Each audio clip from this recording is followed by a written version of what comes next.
Est-ce qu'on partirait pas sur un petit tour d'Europe? C'est les vacances pour de nombreuses personnes et on va faire une petite vidéo sympathique. Le tour d'Europe, c'est un sujet qui me permet de traiter d'absolument tout ce qui concerne le foot et pas uniquement du Real Madrid. C'est un format que j'adore et vous également. Aujourd'hui au programme, on va parler quand même d'Agüero. Il a pris sa retraite, ce n'est pas n'importe quel joueur, il faut en parler. Grosse actu Barça d'ailleurs. Cavani au Barça, De Jong qui pourrait quitter le club catalan. On parle également de l'arrivée du Norvégien Haaland pour 2022, ça c'est pour la page Barça. On parlera bien évidemment du Real Madrid, il y a un cluster au Real, quid de la suite? On ira en première ligue, c'est le bazar absolu. Est-ce que la première ligue ne va pas s'arrêter pendant l'hiver? C'est probable vu qu'il y a 80 000 cas de Covid par jour, c'est énorme. Et enfin on fera une petite éclipse sur les équipes nationales, sur la Finalissima, la nouvelle compétition de foot, j'en ai d'ailleurs parlé aujourd'hui sur TikTok, et enfin sur le tirage de la Ligue des Nations.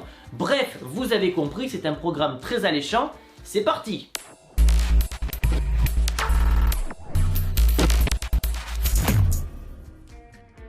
Mais avant toute chose et avant que François nous régale, la vidéo est sponsorisée par OneFootball. C'est l'application numéro 1 sur le foot. Vous retrouverez toute l'actualité du ballon rond, du Barça, du Real, du PSG, des infos mercato qui vont pondre d'ici quelques jours. Bref, l'application est 100% complète et surtout elle est gratuite. Allez, maintenant nous prenons la direction de l'Espagne et vas-y François, régale-nous. Viva Francia, viva el Pérou, vive la amistad entre Francia et le Pérou. On va commencer donc par Agüero. Triste destin, triste fin pour ce joueur qui a été exceptionnel. Donc moi je l'ai connu et je pense comme tout le monde à son arrivée à l'Atlético Madrid. Je ne le connaissais pas lorsqu'il était à River Plate. Déjà un prodige, je le suivais, c'était un peu le successeur de Fernando Torres.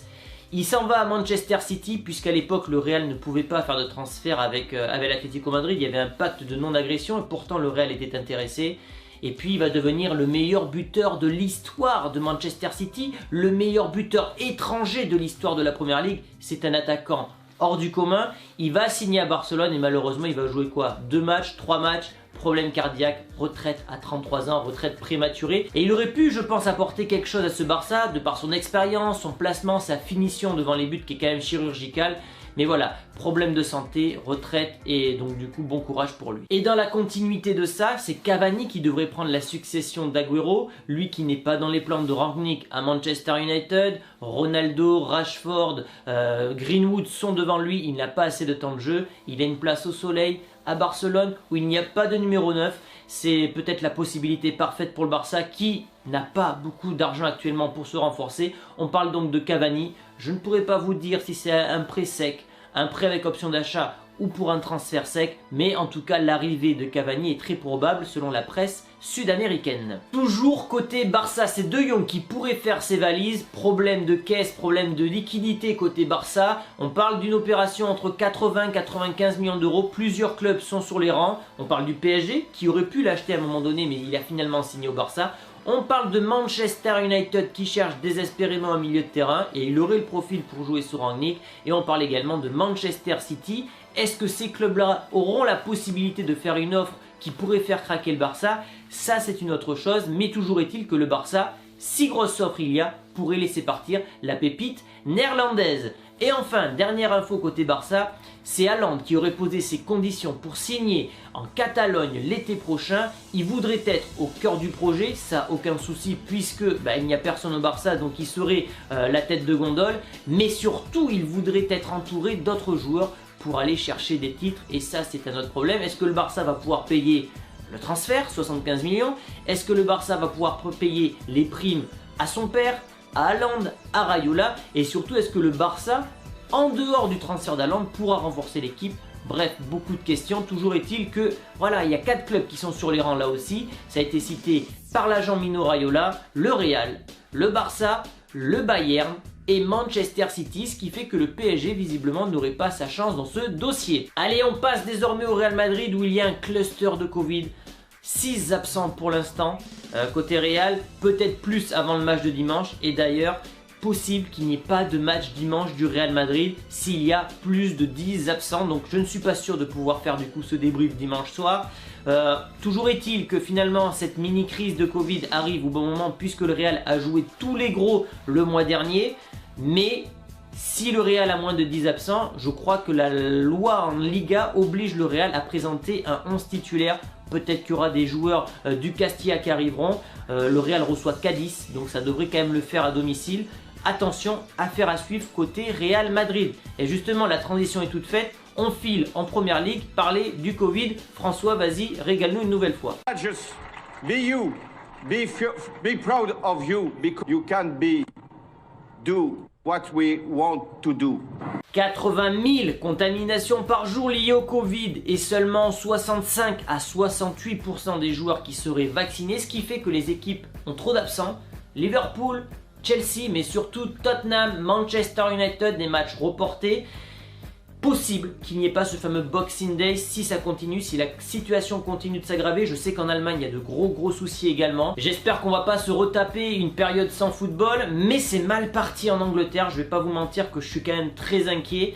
La période du Boxing Day à partir du 26 décembre, peut-être qu'elle sera consacrée à une trêve hivernale pour les Anglais, justement pour laisser passer l'orage comme on dit. Donc voilà, la période qui va arriver sera peut-être un peu creuse en info football. Et enfin, pour finir une page des sélections nationales, hier il y a eu le tirage de la Ligue des Nations. La France tombe dans le groupe du Danemark, de la Croatie et de l'Autriche. C'est un groupe qui me fait plaisir. Alors pas parce qu'il est abordable, mais parce qu'on rencontre des équipes qu'on n'a pas l'habitude de jouer. Alors la Croatie si, mais le Danemark c'est pas souvent, l'Autriche également. On tape tout le temps les mêmes équipes, le Portugal, l'Allemagne et tout ça, ça fait plaisir de jouer de nouvelles équipes. La France devrait quand même sortir première de son groupe plutôt facilement. Un groupe intéressant et plutôt relevé, hein. Quand on voit le niveau de cette Ligue des Nations, il va falloir apporter de la crédibilité à cette compétition parce que le niveau des poules A est assez extraordinaire. Et selon moi, au-dessus de la Copa América. C'est un autre débat, on ne rentrera pas là-dessus. Espagne, Portugal, Suisse, République tchèque, c'est un groupe qui est quand même très relevé, donc je pense que les Tchèques termineront dernier. Attention à la surprise suisse qui progresse quand même sur la dernière décennie. Et ensuite il y a l'Espagne et le Portugal. On aurait tendance à mettre l'Espagne favorite, sachant que le Portugal n'est même pas qualifié pour la Coupe du Monde. Je pense que le Portugal peut terminer premier de ce groupe, on verra, mais c'est vrai que ça va être très relevé et pourquoi pas une surprise suisse également. Allez, le groupe de la mort. Incroyable ce groupe. Les Hongrois, ils ont vraiment la poisse. Le groupe de la mort à l'Euro, le groupe de la mort à la Ligue des Nations. Hongrie, Angleterre, Allemagne, Italie. Moi, je vois les hommes d'Hansi Flick terminer premier de ce groupe. On voit que l'Angleterre, je sais pas, l'Angleterre, j'ai jamais été hypé par cette équipe, par cette génération. Moi, j'étais la génération Lampard, Gerrard, Owen, Rooney, tout ça. J'ai du mal avec cette génération d'équipe d'Angleterre. L'Italie, ben, on voit qu'il y a des hauts et des bas. Ils gagnent l'Euro, mais ils sont pas pour l'instant qualifiés à la Coupe du Monde. Et j'ai l'impression que les hommes d'Hansi Flick, justement, au contraire, il y a une progression depuis qu'il est arrivé. C'est l'ancien entraîneur du Bayern. C'est un monstre. Donc je vois les Allemands terminer premier de ce groupe. Et enfin, pour le dernier groupe, Belgique, Pays-Bas, Pologne et Pays de Galles. Un groupe peut-être, on va dire, moins homogène. Je vois, par contre, les Belges terminer premier de ce groupe plutôt facilement. Et enfin, la dernière info, c'est la création d'une nouvelle compétition football, la Finalissima. La passion n'a pas de limite. J'en ai parlé justement ce midi sur TikTok. Incroyable, toujours des compétitions. Ça va concerner du coup le vainqueur de la Copa América, donc l'Argentine, contre le vainqueur de l'Euro, l'Italie. Ce match aura lieu à Londres le 1er juin 2022. Voilà les amis pour ce tour d'Europe numéro 10, si je dis pas de bêtises. Un grand plaisir d'avoir tourné cette vidéo. J'espère que ça vous a plu. N'hésitez pas à liker cette vidéo, à vous abonner si ce n'est pas encore fait. Concernant les rendez-vous, j'espère pouvoir vous faire le débrief dimanche soir du Real Madrid. Sinon, vous pouvez me rejoindre sur TikTok. D'ici là, je serai présent. Et puis, on se dit peut-être à dimanche, sinon à la semaine prochaine. Ciao les amis!